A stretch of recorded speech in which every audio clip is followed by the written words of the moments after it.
Hey guys, it's Jacob again. Figured since I had all my equipment out right now that I would record another video, 2 for 1, because it's been a while since my last, so this should make up for it. So this time, I'm going to review, without a doubt, one of the most beautiful knives in my collection. Some may consider it more of a novelty, maybe not all that practical, but I disagree. I think it's very practical. Regardless, it's one of my absolute favorite knives from Spyderco and designed by one of my favorite knife makers, Mr. Jens Anzo of Denmark. This is the Spyderco Zulu. It's based off of Jens' custom Zulu. Got his unique little maker's mark in the back of the blade, which I think is just awesome looking. So as I said, Jens is one of my absolute favorite knife makers. If there was any maker that I would be willing to put more than $1,000 towards on one of their knives, it would without a doubt be him. Only thing is, good luck finding one of his knives, especially like one that hasn't been price gouged on the secondary market by some douche, you know. So with that out of the way, onto the blade. Spyderco called it a scimitar shape, and I say called because this knife has been discontinued for a few years. As soon as I found out that it was discontinued, I finally decided to jump on it, because I'd been staring at it for a while. Figured, to hell with it. If I don't like it, I'll sell it or keep it. Maybe it'll appreciate in value, but having had it for a few years now, I can say that I'll probably never get rid of it. Like, one of my absolute favorites for sure. I mean, I just freaking love this thing. But anyway, so Spyderco calls it a scimitar shape, kind of like a modified Tonto almost, without like another bevel. Kind of what that reminds me of anyway. Or I guess it's like a really aggressive recurve. I actually do think that this is a very practical knife. The only real downside is that it might be hard to sharpen without proper equipment, but since I have the sharp maker, I have no issue with that. Also, it's S30V, so you don't need to sharpen it all that much. It's relatively hard steel and all that. But I think it's very practical with the blade grind. That recurve just bites hard into whatever you're cutting and has this wonderful hollow grind down to a really thin edge. I actually prefer hollow grinds over full flat by a decent margin. So, as is a tradition with Spyderco, put the company name and the blade steel on the front side or show side, whatever. They put the city and country of origin on the back. Taichung, Taiwan.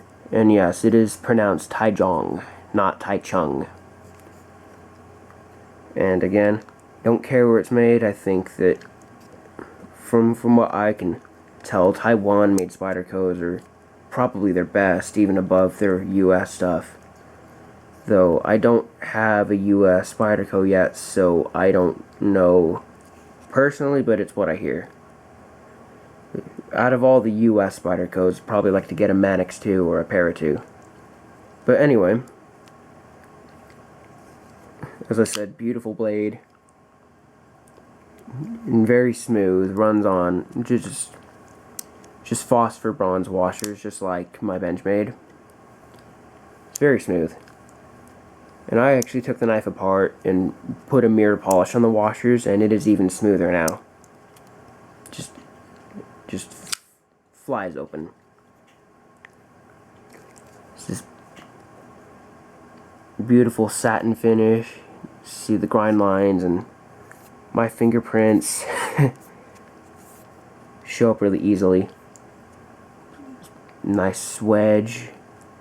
This great thumb ramp, even though it don't have jimping, doesn't really need it because the amazing ergonomics of the handle just lock you in. You do not need jimping at all.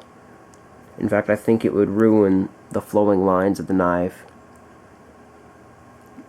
I mean, I like the spine just being sterile like that. It's beautiful. So the handle is this chiseled G10, which until Anzo like popularized it, it was just like nothing else out there. It's obviously a lot more common now, but regardless, it's one of my favorite things, like on any of the knives that I have. Of course, I also love just the smooth contoured handle on my Benchmade, but I like this just as much, if not more.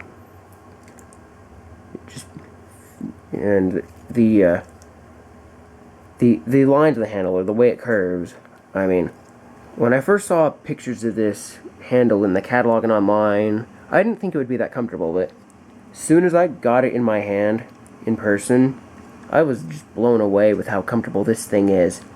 Incredibly comfortable. So, liner lock, or Michael Walker liner lock, I guess you could say. Liners are drilled out. Has these standoff spacers. The pocket clip is, I believe, a titanium carbonitride coated hourglass clip. Got the Spyderco logo on it. Definitely got some wear from the pocket time it's seen. Like, the only thing you could really knock against it is that quite a bit tends to stick out, like about a full inch. Like, I hate deep carry pocket clips, so I don't mind. It's nice having something to grab onto. I guess it would have been nice if it wasn't as much sticking out, but like, funny thing is, I actually prefer the way it rides in your pocket when tipped down. But when you have the clip arranged that way, it creates a hot spot holding the knife, and so it's just not worth it. But so, I don't think there's a whole lot else I can talk about, so have a nice day, guys.